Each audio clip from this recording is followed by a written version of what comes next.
Welcome to Magic in Media, the podcast brought to you by the Vibe Collective and me, Carly D. This podcast blends magic with the current pop culture news and moments to show you the magic that is all around us every day. We just have to look around and find it. So we find the metaphysical and magic in the world all around us, and we share it with you. So welcome to Magic in Media. This is the first week in May, which means we are talking about the first Monday in May, which is the Met Gala. And the Met Gala, if you do not know what it is a gala, dinner, what have you, that takes place at the Metropolitan Museum in New York City.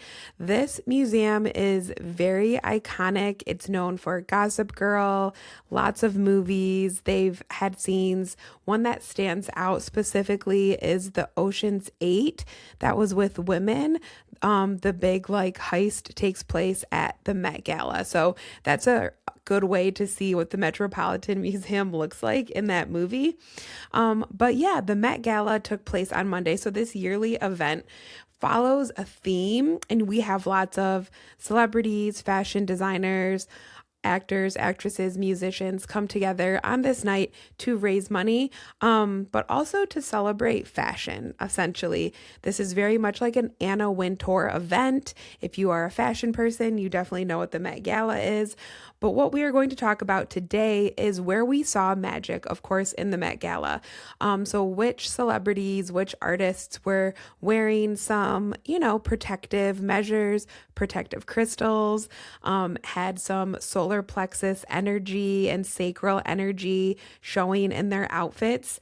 And they were very vocal about what they were wearing, what the spiritual kind of meanings were behind these things. But I do think it's very interesting that the Met is a big night for a lot of people. So it's cool that these artists choose such a big night in their life to, call on or to wear certain crystals, pieces that signify magic to them, that signify protection to them. And I just want to point that out. In general, lots of us, think of wedding bands and wedding rings. We have these talismans or jewelry items that are very special, that mean special things to us. So this event is so special to these people that they are bringing these spiritual talismans with them. So I think that is really cool. So we are going to go through 3 artists who had spiritual elements in their outfit that talked about it and what those spiritual elements are. And then we can think about how can we further bring crystals, energy into our clothes, into our fashion, and into our outfits. So the first person whose outfit stood out to me was SZA, and SZA is a singer or rapper. She was wearing Bode or Bodie, which is a California brand, I believe, but they are known for these kind of bags, jackets, where they're hand painted. People will actually wait several months for these articles of clothing where you submit a bunch of information about yourself. And they then take that information and paint it onto pillows, blankets, bags. That is something that Bodhi does a lot. They are very expensive. I think the pillow is for $300, but they are customized. So that brand already is very much paying attention to individuals. What makes you different? What makes you special? And that attention to detail that is specific to the person. So SZA's dress was yellow. It had a huge headpiece on it. It had a butterfly-like cape. But where the spiritual aspect or metaphysical aspect comes in is she had a lot of cowrie shells, citrines, crystals like that, or stones, elements like that in her headdress and on her outfit. And cowrie shells have a long tradition in hoodoo, voodoo culture, lots of African-American magic culture. So I'm not surprised that she had cowrie shells. It often represents fertility, prosperity, abundance. She also had citrine. Citrine is, again, a prosperity and abundance stone, but I think it also helps with confidence, and it tied into the yellow of her outfit, which is also a signature kind of color of Bodhi. So that was fitting for the brand. But just having those elements themselves, the cowrie shells and the citrine, really stood out to me because we are bringing in the energy of those things, which is prosperity, abundance, and like I said, confidence, leaning into that solar plexus and ultimately your individuality.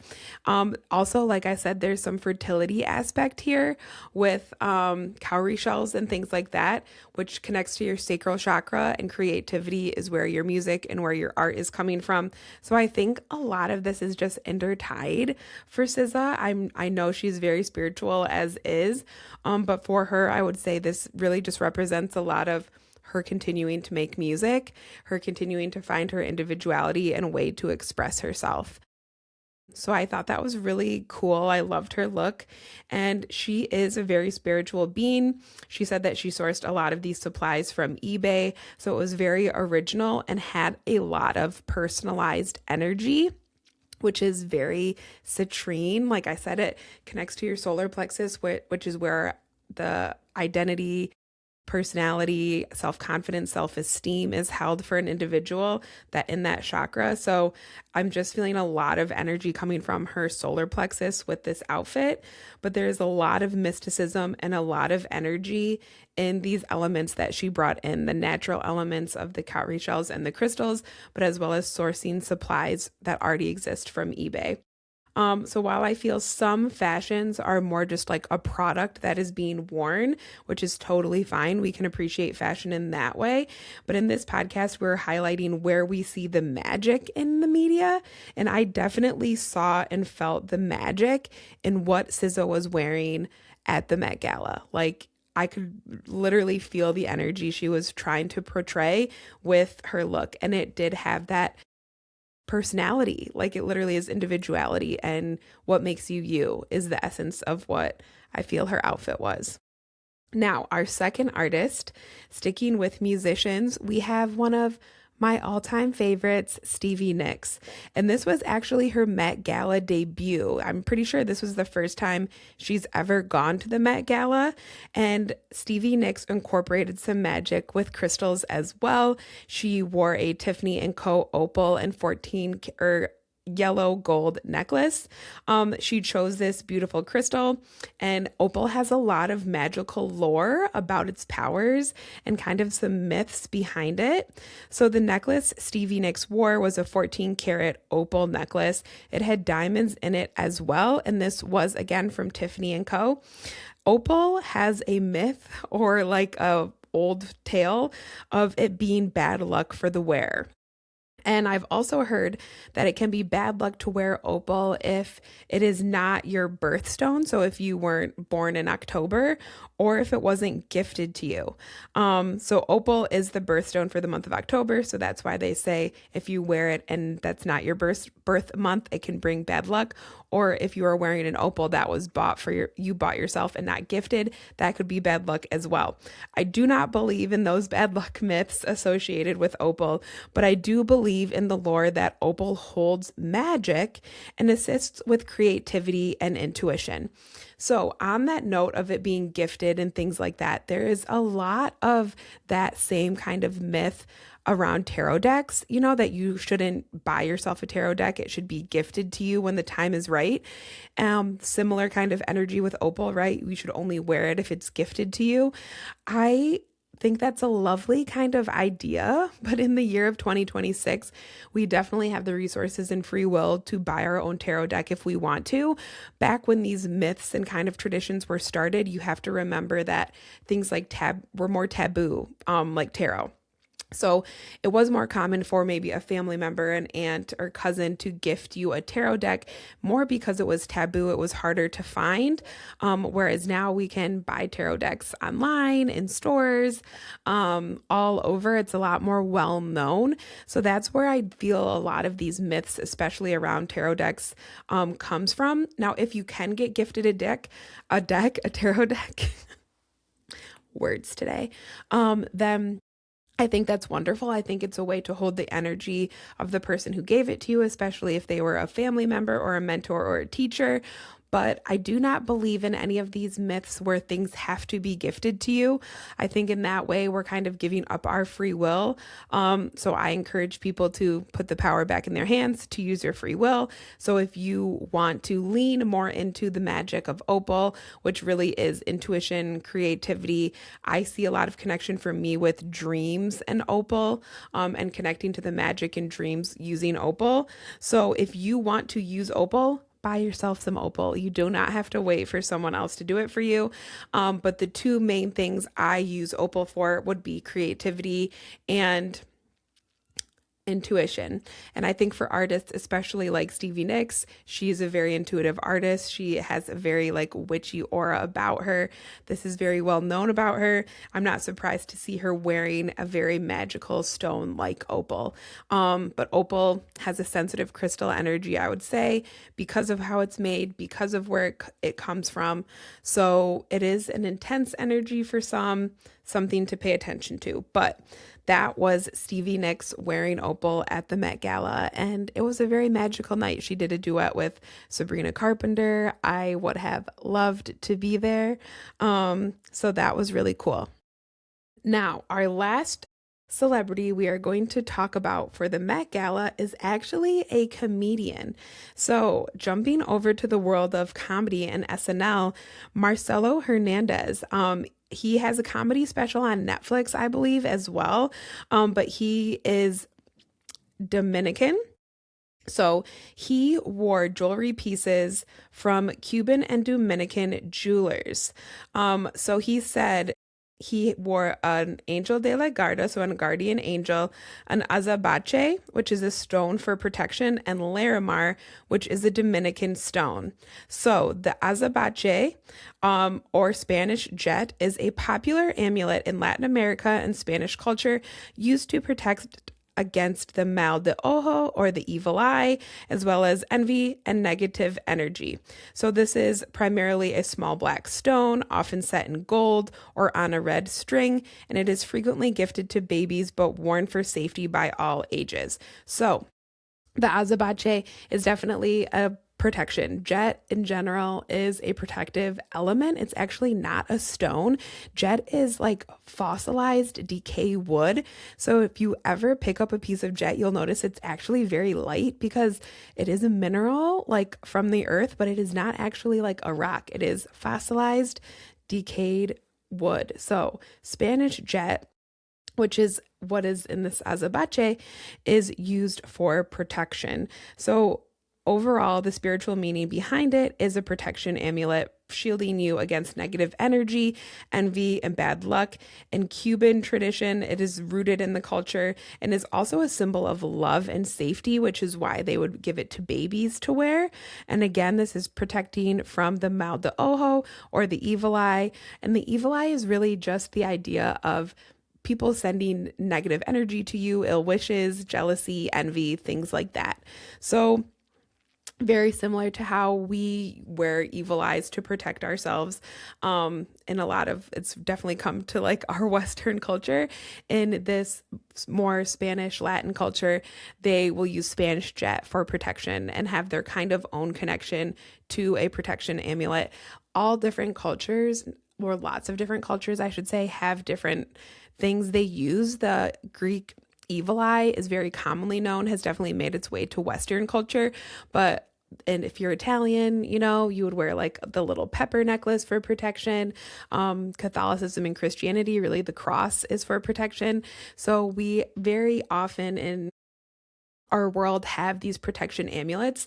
I thought it was cool that he was wearing it at an event like this where there's just a lot of energy around you, and there definitely can be some jealousy, some envy if people are envious of their career or anything like that. So very interesting but understandable that he would wear protection in a big place like that, or where there is a lot of people.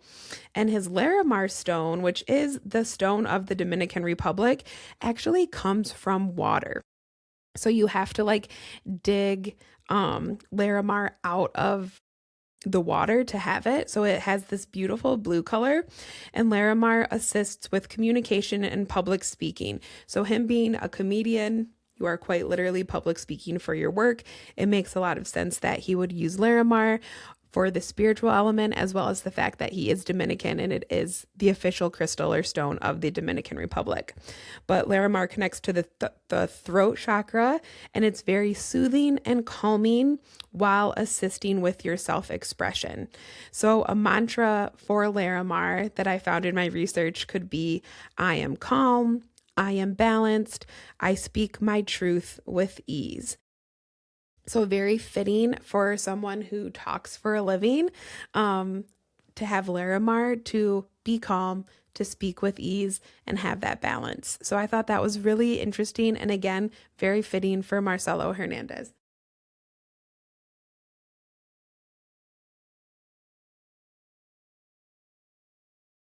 So I loved that. He didn't just use even one crystal. He had really two, and he had like a guardian angel talisman. Again, all of his jewelry he claimed was made by Latin American jewelers, so he gave them a shout out. So that was just really a way to, again, bring your culture, bring that magic into the Met Gala. So that was really cool to see some crystals show up. I was not surprised at all. I'm sure there's more crystals that were worn at the Met Gala and kind of mystical things, but those were the ones that stood out to me. So SZA, Stevie Nicks, and Marcelo Hernandez. Now, our next topic, we are going to touch a little bit on this Scorpio full moon we had last week. And I want to do that because if you go way back to November of 2025, that was around the time I started recording Magic in Media. So I think in my second or third episode, we covered the Scorpio new moon that was happening at that time, at that fall in November of 2025. And I did a story on how I thought that Whitney Leavitt from Secret Lives of Mormon Wives had really outgrown her reality TV roots. She was on Dancing with the Stars around this time and getting ready to make her transition to Chicago on Broadway, which ended up being a great success for her. And in November of 2025, in that episode, I did make the prediction about Whitney leaving Secret Lives of Mormon Wives, that she had outgrown it. And after Dancing with the Stars in Chicago, I thought she would move on from the reality TV world, again, because she had outgrown it. And that Scorpio new moon in that November was just the start of her shedding that reality TV beginning. So again, just the start of it, starting to realize that, she could do something else, that this could be the beginning of the end. That Scorpio new moon we had in November was people starting to realize, I can release this. I can let this go. I can shed this. There are some other things that happened in reality TV that kind of line up with this timeline, but maybe we'll cover those another week. However, this prediction did come true from November of 25.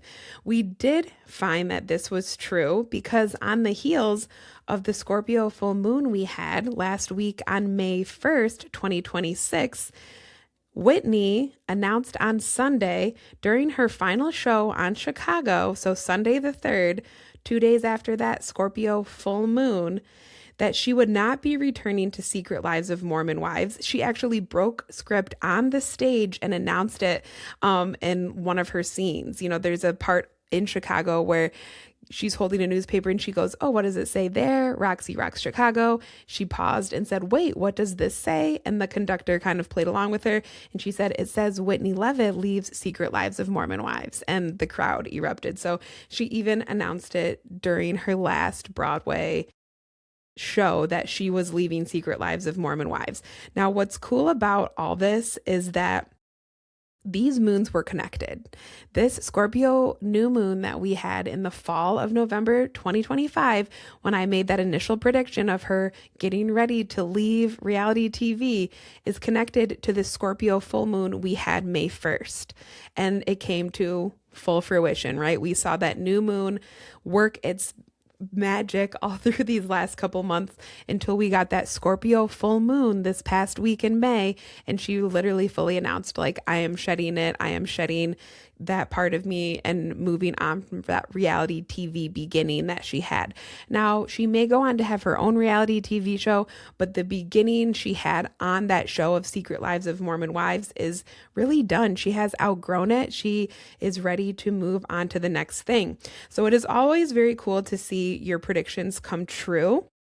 And this whole story, this whole really 6-month lead up to where she is now is a reminder that things do not always present as they can be. This very much reminds me of the Four of Cups in tarot, which is about taking the opportunity in front of you and letting it be a stepping stone to get where you want. So forward movement and staying open keeps open possibilities flowing to you. And Whitney said that she always wanted to be more of an actress, but when this opportunity to do reality TV presented itself, she was like, well, this could be a launching pad. This could be a place to start. And that's exactly what it was. And that's what Four of Cups can do for us in tarot, is show us that don't completely omit the opportunity because it's not exactly what you want. Let it be a stepping stone to get to what you want. So let that be your message with this, that things take time, but we can kind of start somewhere and know that if we keep moving, it can lead to our end goal. So remember that Four of Cups message. If you ever see an opportunity that you're like kind of scoffing at or saying no to, that keeps coming back to you, there's probably a reason you're supposed to take that opportunity, because it's going to get you to the next thing. But we have to be open enough to take those other things first. And before we leave this topic, I do want to just touch that I did make another prediction that I do think one of her next moves will be being Anastasia in the Disney live action Anastasia. I do think Whitney would be great for that. She really does look like Anastasia. So that is my next Whitney Leavitt prediction, but I did think it was cool to see her, evolution go through this Scorpio new moon we had in the fall all the way to this Scorpio full moon we have in May. And it's just a really good way to show people that it does take time. We have to work on things. We have to move through things, but moons are connected. And if we pay attention, we can see where things are changing in our own life. So if you want to do your own kind of little moon investigation, go back and look at what you were doing, who you were talking to, what you were working on in November of 2025, when we had that Scorpio new moon, and what has now happened since then. What have you worked on or built on since then? That maybe now we'd be seeing something come to fruition in May. So go back and look at your camera roll in November of 2025 and see what you were up to and how it relates to what is happening now. So our last topic is a little tarot history. So I wanted to touch on the story of Sylvia Plath and tarot. So Sylvia Plath is a writer. She is known for a book called The Bell Jar, very kind of feminist writing, has a very strong place in history. But we are going to talk about how Sylvia used tarot a little bit. So as recently as 2021, Sylvia Plath's tarot deck was auctioned off. And that's kind of what made me start thinking about this, or brought this story to my attention, that she was using tarot as a form of self-reflection. So Sylvia Plath wrote a poem called The Hanging Man, and this poem is based on the tarot character, the Hanged Man. So she was also known for being interested in Ouija boards and astrology. She felt it helped her to inform herself about herself, a form of self-reflection. So the deck actually sold for more at auction in 2021 than her jewelry did. And remember, tarot cards are really just paper. They're just printed pieces of paper. So that really showed that the magic that comes from the cards is very important, is very meaningful, is very worthy. And It is said that she received this deck as a 24th birthday gift. I also saw like 26th birthday gift some places, but basically she was in her mid 20s when she was gifted this deck. And she has been known for writing a lot about using it, taking her tarot pack with her, using it to divine messages, get information.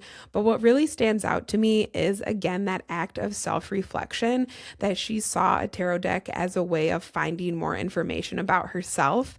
And when we think of her writing and her as an author, that is very fitting. It makes a lot of sense. A lot of her writing is about kind of like inner feelings, inner turmoil, especially for that of young girls. So to see that she had a tarot deck in her mid-20s, again, very fitting. I think that's probably around the time I really started my tarot journey as well, or getting more serious with it, because I think that is the stage in your life where you want to kind of go deeper with yourself, become who you are.